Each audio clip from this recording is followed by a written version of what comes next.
5 minute मुझे लग रहा है डिले हो गया, ठीक है, कोई नहीं, ठीक है।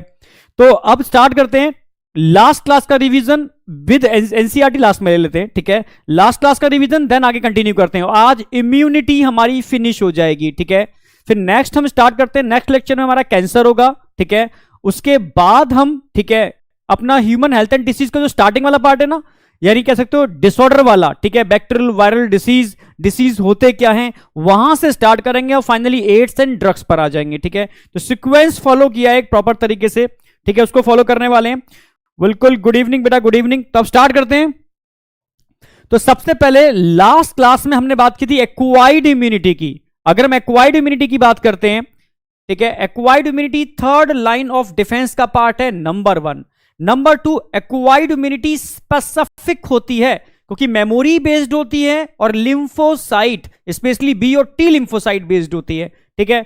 दूसरी बात ध्यान रखनी है। और तीसरी बात ध्यान रखनी है, एक्वायर्ड इम्यूनिटी की बात करते हैं, ठीक है, जो कि इंटरनल होती है, एक्सटर्नल, आप बोलोगे इंटरनल होती है, इंटरनल होती है, स्पेसिफिक होती है, ठीक है, एक्वायर्ड होती है, मेमोरी बेस्ड होती है, ठीक है।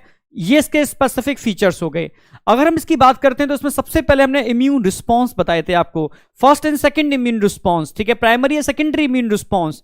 मैंने बोला भी था जब फर्स्ट टाइम बॉडी एनकाउंटर करती है किसी एंटीजन को, फर्स्ट टाइम, ठीक है, समझना मेरी बात, इसको बोलते हैं प्राइमरी इम्यून रिस्पांस, जिसके अंदर डायरेक्टली लिम्फोसाइट पार्टिसिपेट करते हैं, जिसके अंदर मेमोरी और प्लाज्मा सेल का फॉर्मेशन होता है और प्लाज्मा सेल एंटीबॉडी बनाते हैं, स्पेशली आईजी, ठीक है। तो आईजीएम पहले बनते हैं, आईजीजी बाद में बनते हैं, पर बहुत लो अमाउंट में बनते हैं क्योंकि primary immune response low intensity का होता है, ठीक है, ठीक है। पर मेमोरी सेल बन जाते हैं जब सेम एंटीजन से बॉडी सेकंड टाइम एनकाउंटर करती है, इसको बोलते हैं सेकेंडरी इम्यून रिस्पांस, जो बेस्ड होता है मेमोरी सेल पर, क्योंकि मेमोरी सेल पहले बन चुके थे, ठीक है। इस केस में बूस्टिंग तरीके से आईजीजी का फॉर्मेशन होता है, ठीक है। तो एकदम क्लियर था, primary secondary immune response. Finally हमने बात की थी इसके अंदर भाई किस पर बेस्ड है प्राइमरी और secondary immune response, antigen antibody interaction. Acquired immunity किस पर रिस्पांस बेस्ड है, एंटीजन एंटीबॉडी इंटरैक्शन। तो एंटीजन क्या होते हैं भाई, एंटीजन मैंने 4 पॉइंट बताए थे। फॉरिन फॉर बॉडी, बॉडी के लिए फॉरिन पार्टिकल होने चाहिए, अपने नहीं होने चाहिए, सेल्फ नहीं होने चाहिए, नॉन सेल्फ होने चाहिए। नंबर 2, मॉलिक्यूलर वेट 10,000 डाल्टन या इससे ज्यादा, बेहतरीन एंटीजन, ठीक है। नंबर 3, एंटीजेनेसिटी होनी चाहिए, साथ साथ में इम्यूनोजेनेसिटी भी होनी चाहिए। मींस क्या है एंटीजेनेसिटी एंड इम्यूनोजेनेसिटी का, मैंने बताया था antigen antibody interaction, antigenicity, then after interaction formation of antibody, immunoglobulin formation, ठीक है, इम्यूनोजेनेसिटी, ठीक है। तो ये 4 प्रॉपर्टी अगर हैं तो बेटा तो वो परफेक्ट एंटीजन है, नहीं तो वो एंटीजन नहीं है। मैंने बताया प्रोटीन और कार्बोहाइड्रेट बेहतरीन एंटीजन होते हैं लिपिड और न्यूक्लिक एसिड के कंपैरिजन में, ठीक है।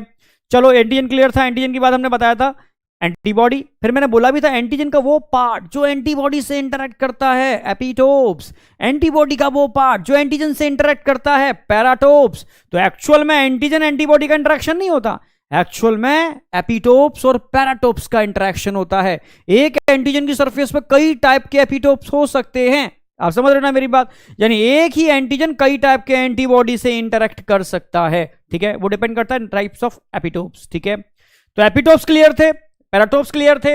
अब एंटीबॉडी स्ट्रक्चर की हमने बात की थी। एंटीबॉडी स्ट्रक्चर की बात करते हैं तो वाई शेप स्ट्रक्चर होता है, 4 पॉलीपेप्टाइड चेन होते हैं, 2 हैवी 2 लाइट। क्या लिखते हैं इसको, H2L2, ठीक है। H मतलब हैवी, L मतलब लाइट, एकदम क्लियर था।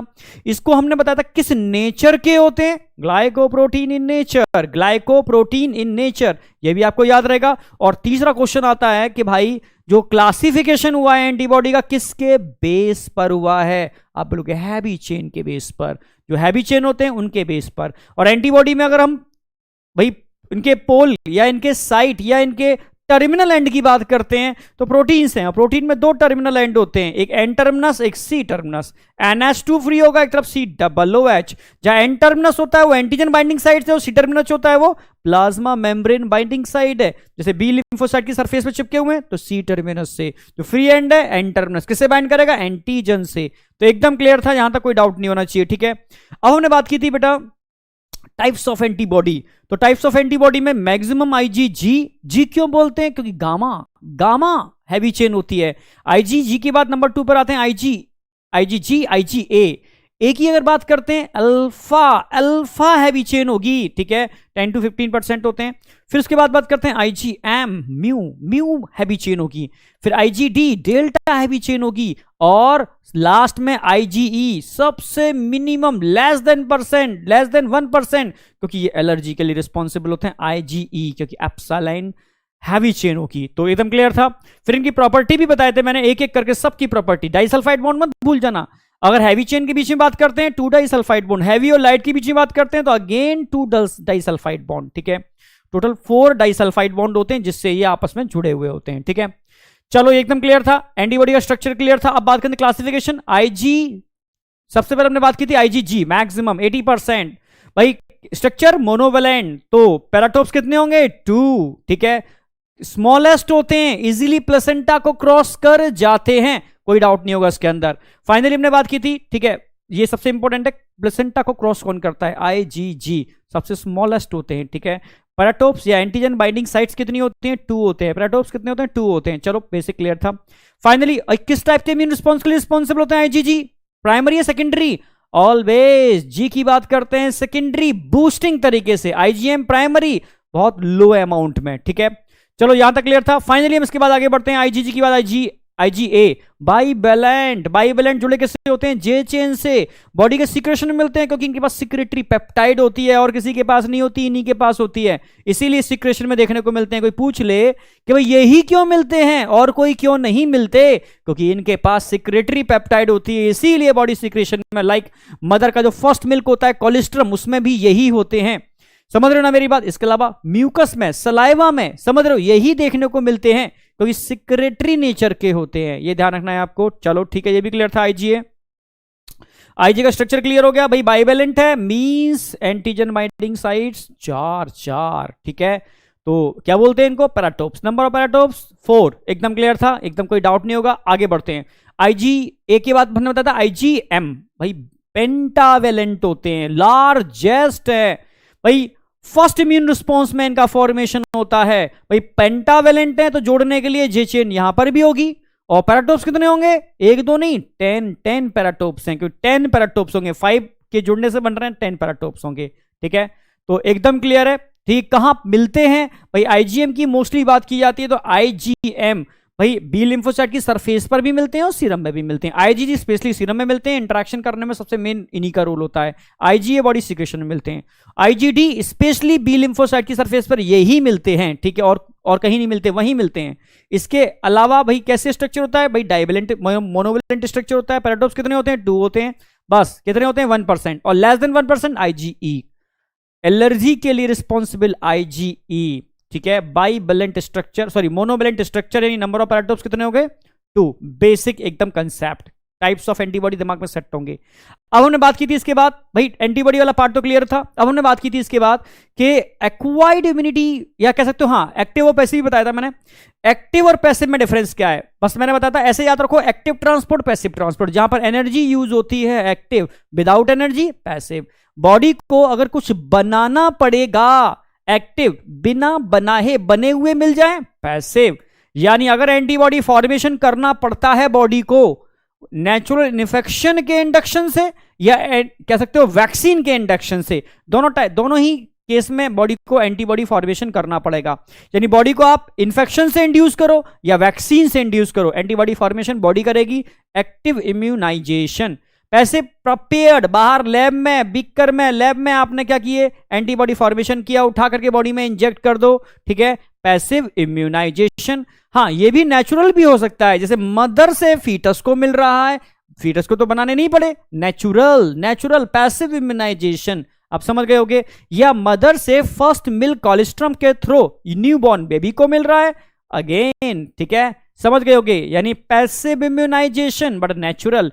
ऐसे ही मैंने बताया था भाई, एक्टिव और पैसिव, जिसमें पैसिव का मतलब है प्रिपेयर्ड एंटीबॉडी बॉडी को, होस्ट को प्रोवाइड कराए जाते हैं, वहां पर बॉडी या होस्ट को एंटीबॉडी प्रोड्यूस करने पड़ते हैं एक्टिव में। नेचुरल आर्टिफिशियल दोनों केस में होता है। जितने भी इंफेक्शन होते हैं सारे के सारे natural active immunization, natural active immunization, all natural infections.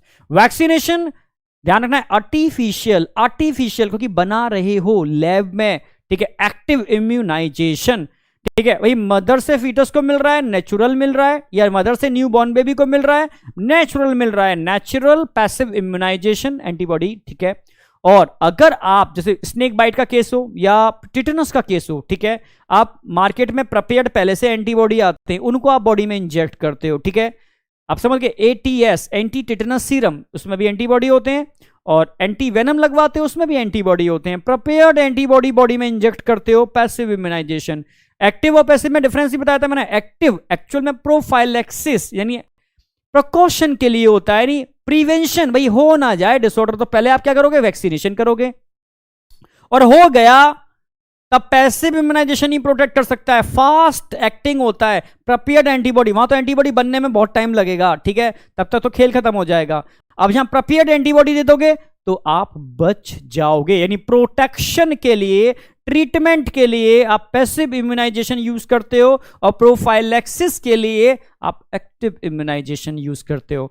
तो एक्टिव और पैसिव में मुझे लगता है एकदम दिमाग में छप गया होगा यार, ठीक है, छपा या नहीं, एकदम दिमाग में एकदम नहीं कहते हैं, अब तुम ही लोग लिखते हो सर, ठीक है, एकदम फिक्स हो गया ब्रेन के अंदर। अब बताओ